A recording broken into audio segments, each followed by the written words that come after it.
प्यारे बच्चों, welcome you all to our learning platform moulding minds. चलिए let's start learning. Today our subject is English, worksheet number is 8 and the date is 19th October 2020. Your class is 8th. Here you will write your name and here you will write your class teacher's name. आज हम पढ़ेंगे part 3 of lesson tsunami, जो कि continue है आपकी पिछली worksheet से।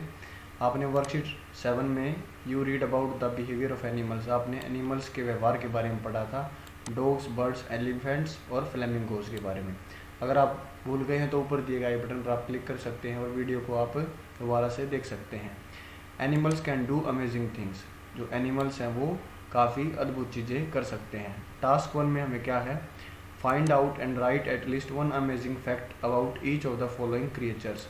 आपको जो ये क्रिएचर्स दिए गए हैं जैसे बी, व्हेल, आंट और कैट के बारे में एक अमेजिंग फैक्ट ढूंढना है और इसमें जो दिए गए जो ऑप्शंस में यहाँ पर जगह है वो आपको लिखना है। One has been done as an example, आपके लिए एक एग्जाम्पल लिख भी रखा है, जैसे a honey bee can remember familiar flowers. जो हनी बी है वो फैमिलियर, सिमिलर मतलब जो पास वाले जो फ्लावर्स होते हैं उनको वो पहचानती है, उनको जानती है। वेल के बारे में क्या लिख सकते हो आप, आ वेल कैन सिंग। हाँ बिल्कुल, आ वेल कैन सिंग, जो एक वेल मछली होती है वो गा सकती है। आंट के बारे में आप लिख सकते हो, an ant can lift 20 times its own body weight. अपने जो उनका बॉडी वेट है उससे 20 गुना ज़्यादा आंट वजन उठा सकती है। और कैट के लिए आप लिख सकते हो, their night vision are much better than that of humans. जो उनका नाइट विजन है वो ह्यूमन से, मानव से काफ़ी अच्छा है। पार्ट बी में आप पढ़ेंगे, let's read and the last part of the lesson answer the question that follow. जो आपका लास्ट पार्ट है जो आपकी बुक से लिया गया, पेज नंबर 29 और 30 से, हनी ड्यू बुक से। तो आप पढ़ेंगे इसमें, along India's Cuddalore coast where thousands of peoples perished, buffaloes, goats and dogs were found unharmed. तो इंडिया का जो कडलोर जो कोस्ट तट है वहाँ पर हज़ारों लोगों की डेड बॉडीज़ पाई गई, मतलब हज़ारों लोग मारे गए, लेकिन किसी भी जानवर जैसे बफेलोज, गोट और डॉग्स की वहाँ पर कोई भी बॉडी अनहार्म्ड, मतलब किसी को भी कोई चोट नहीं पहुँची। The Yala national park in Sri Lanka is home to a variety of animals including elephants, leopards and 130 species of birds. जो याला नेशनल पार्क है जो कि श्रीलंका में है, वो एक घर है काफ़ी सारी वेराइटीज़ ऑफ एनिमल्स का, जिसमें आप एलिफेंट्स भी हैं, लियोपार्ड्स भी, और 130 स्पीसीज ऑफ बर्ड्स हैं, जिसमें 130 बर्ड्स की प्रजातियाँ हैं। 60 visitors were washed away from the Patanangala beach inside the park.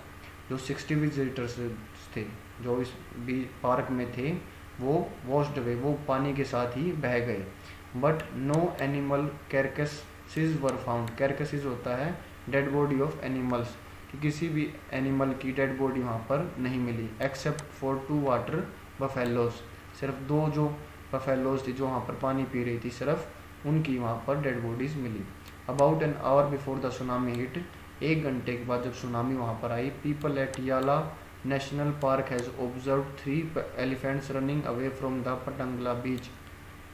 कि 1 घंटा सुनामी आने से पहले लोगों ने याला नेशनल पार्क में 3 एलिफेंट्स को देखता हुआ पटंगला बीच से दूर भागते हुए, क्योंकि आपको पता है कि उनको पता चल जाता है।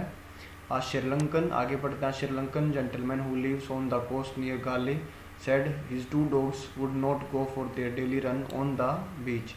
कि श्रीलंकन जेंटलमैन थे वो बताते हैं जो कि गाले बीच पर, गाले कोस्ट पर रहते हैं, उन्होंने बताया कि उसके जो 2 डॉग थे वो डेली रन के लिए उस दिन वो जाना पसंद नहीं किया उन्होंने।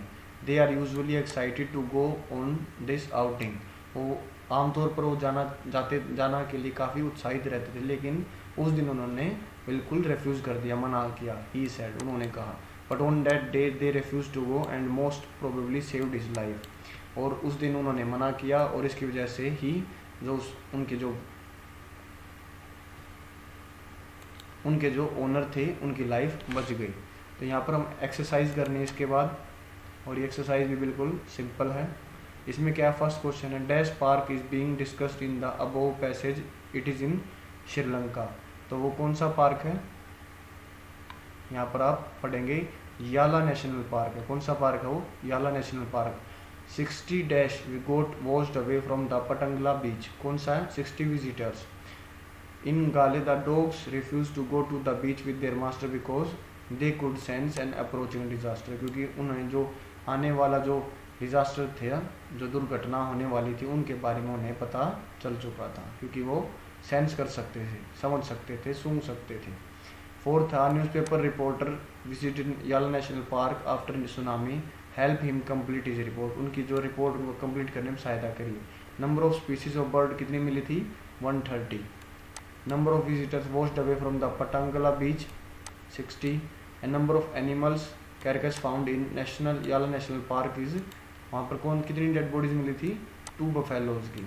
तो लास्ट में हमारी वर्कशीट यहाँ पर खत्म होती है। जो आपको कैप है, मैसेज है, Covid appropriate behaviour, keep maintaining physical distance of 6 feet and 2 yards, 6 feet और 2 गज की दूरी आप बनाए रखें और कोविड से दूर रहें। और if you like this video then hit the like button, subscribe our channel, hit the notification bell, share with friends and keep